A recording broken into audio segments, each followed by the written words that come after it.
દીકરાનું 10મા ધોરણનું પરિણામ આવ્યું. દીકરાએ ઘરે જઈને એના પપ્પાને માર્કશીટ આપી.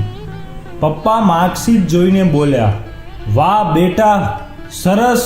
રસોડામાં દીકરાના પરિણામની રાહમાં લાપસી બનાવતી તેની પત્નીએ સાદ પાડ્યો, એ સાંભળે છે, આપણો દીકરો 90% સાથે પાસ થયો છે.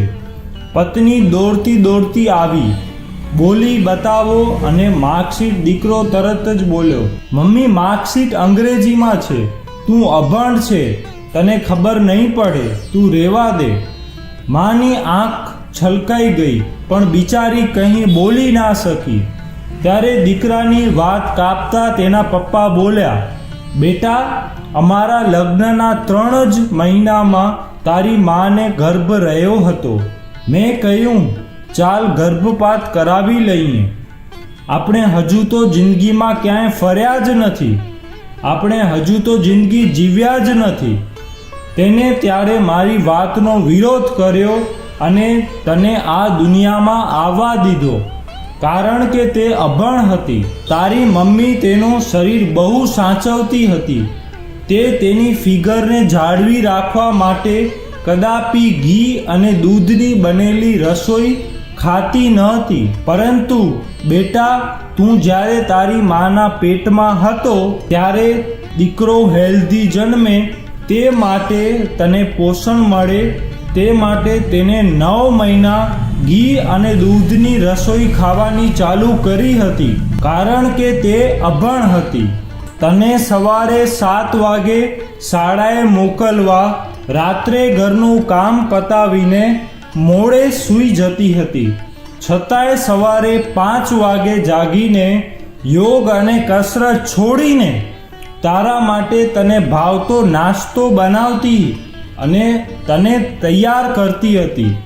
તને સ્કૂલે મૂકવા આવતી હતી, કારણ કે તે અભણ હતી. તું રાત્રે વાંચતા વાંચતા સૂઈ ગયો હોય ત્યારે તે તારી બુક વ્યવસ્થિત મૂકી ન હોય, ત્યારે તને ગોદડું ઓઢાડી, તારો મોબાઈલ ચાર્જિંગમાં મૂકી અને હળવેકથી બત્તી બંધ કરી દેતી અને પોતે મોડે સૂતી. છતાંય વહેલી ઉઠીને તારા રૂમમાં આવીને તને ઉઠાડતી હતી, કારણ કે તે અભણ હતી.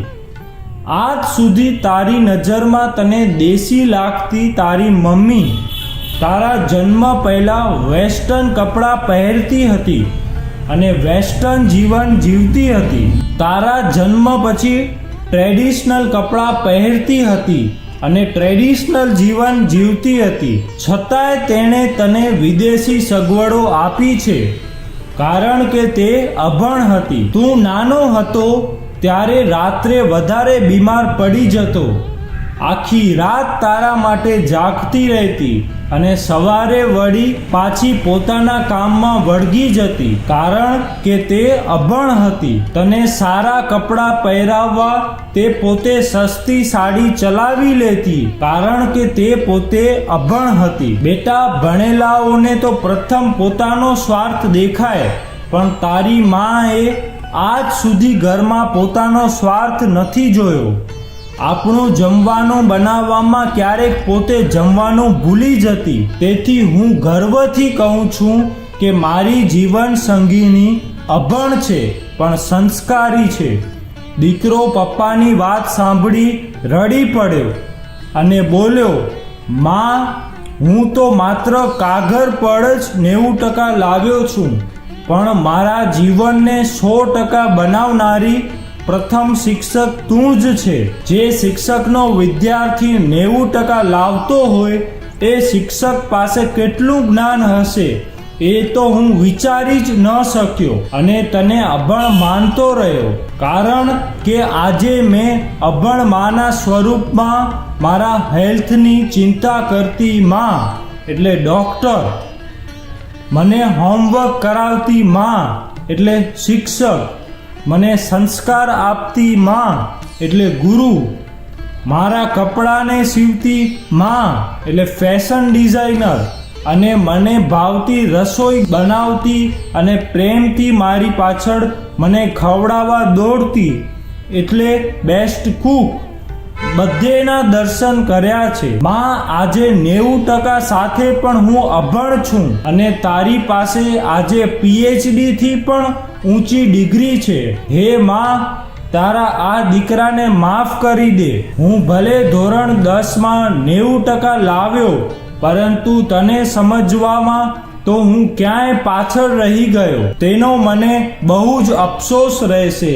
દીકરાઓ, ભલે તમે આજના વિજ્ઞાનના સમયમાં ગમે તેટલી મોટી ડિગ્રી પ્રાપ્ત કરી હોય, પરંતુ તે ડિગ્રી લાવવા પાછળ તમારા માતા પિતાની મહેનત, સંસ્કાર અને પરસેવાની કિંમત જરૂર કરજો. અને છેલ્લે એટલું કહીશ કે તમારા જીવનમાં માતા પિતાના સ્થાનને ભગવાન અને ગુરુથી પણ ઉપર રાખજો. ભગવાનને પણ ગમશે. તો મિત્રો, અમારી આ સ્ટોરી પસંદ આવી હોય તો કમેન્ટમાં જણાવજો અને વિડીયોને લાઈક, શેર અને ચેનલને સબસ્ક્રાઈબ જરૂર કરજો. જય શ્રી કૃષ્ણ.